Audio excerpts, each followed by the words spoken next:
sou Mariana Pompeu, membro do Conselho do Advogado e Empreendedor da Associação Comercial de Marília. Estamos aqui com a doutora Elaine, que vai falar um pouquinho para a gente sobre a questão dos planos de saúde. Isso.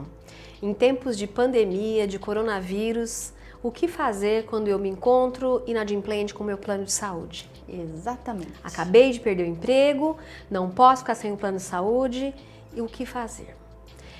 Essas questões relacionadas aos contratos em geral têm sido questões bem tormentosas quando não há, pelos contratantes, bom senso, razoabilidade e compreensão de que nós estamos diante de um momento excepcional e que exige medidas excepcionais. Todas as demais situações envolvendo contratos acaba se tornando um pouco mais fácil de resolver de maneira direta entre os contratantes.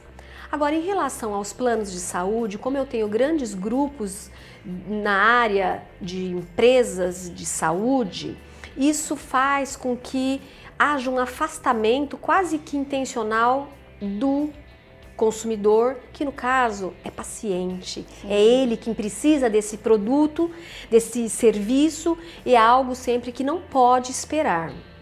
A primeira orientação que nós damos à luz do Código de Defesa do Consumidor, que reconhece nesse contratante uma figura de vulnerabilidade, uma figura de que foi surpreendido com uma situação excepcional que alterou as regras do seu contrato firmado por uma situação excepcional, imprevisível, inafastável e que agora deixou essa obrigação muito onerosa. Seja porque ele não consegue pagar, seja porque ele está desempregado, seja porque o responsável financeiro teve um achatamento na sua renda, qualquer que seja o fator.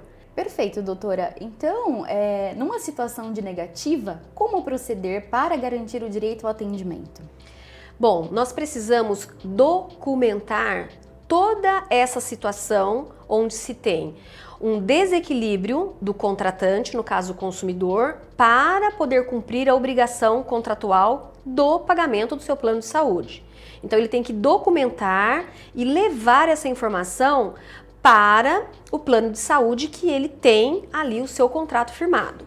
Ele pode fazer isso através de uma carta redigida de próprio punho e levar no plano de saúde conveniado e fazer o protocolo. Se alguém do plano de saúde se recusar a receber, ele pode fazer isso, essa carta ele pode enviar via correio com o aviso de recebimento. Se isso for insuficiente, ele pode fazer uma notificação extrajudicial direto no cartório de notas, porque são documentação que ele vai ter em mãos para provar, se necessário for, que ele tentou comunicar e explicar dessa impossibilidade temporária, momentânea em razão da pandemia do coronavírus que atingiu a sua renda. Diante dessa comunicação oficial, se o plano de saúde não lhe responder ou se o plano de saúde lhe negar, então nesse caso ele precisa procurar um advogado ou a Defensoria Pública ou mesmo a Ordem dos Advogados do Brasil, que concede assistência judiciária gratuita aos necessitados, e ingressar com uma ação judicial, aí sim, que seria o último caso, levando ao conhecimento do judiciário, buscando uma liminar para que nesse período temporário do desequilíbrio contratual, o juiz então autorize a manutenção e prestação de todos esses serviços. Agora, a ideia é que essa situação de judicializar esse problema para se ter uma solução seja a última possibilidade. E nós temos visto muitos planos de saúde que têm dado aí uma atenção e têm correspondido, porque sabe que é uma situação que fugiu de controle. Não foi o consumidor que deu causa e nem tampouco a própria empresa do plano de saúde que deu causa. Então, numa situação de conflito, é necessário construir soluções para evitar judicialização, porque senão haverá um dano experimentado pelo consumidor que fica sem os serviços de saúde e também um excesso de de processos na justiça cuja demora terá como a principal consequência para trazer a solução para esse problema.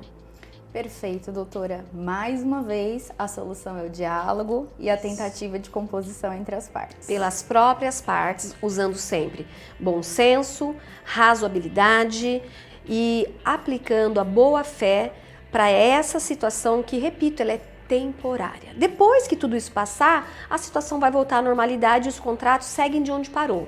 Mas, por enquanto, todo mundo tem que fazer a sua parte.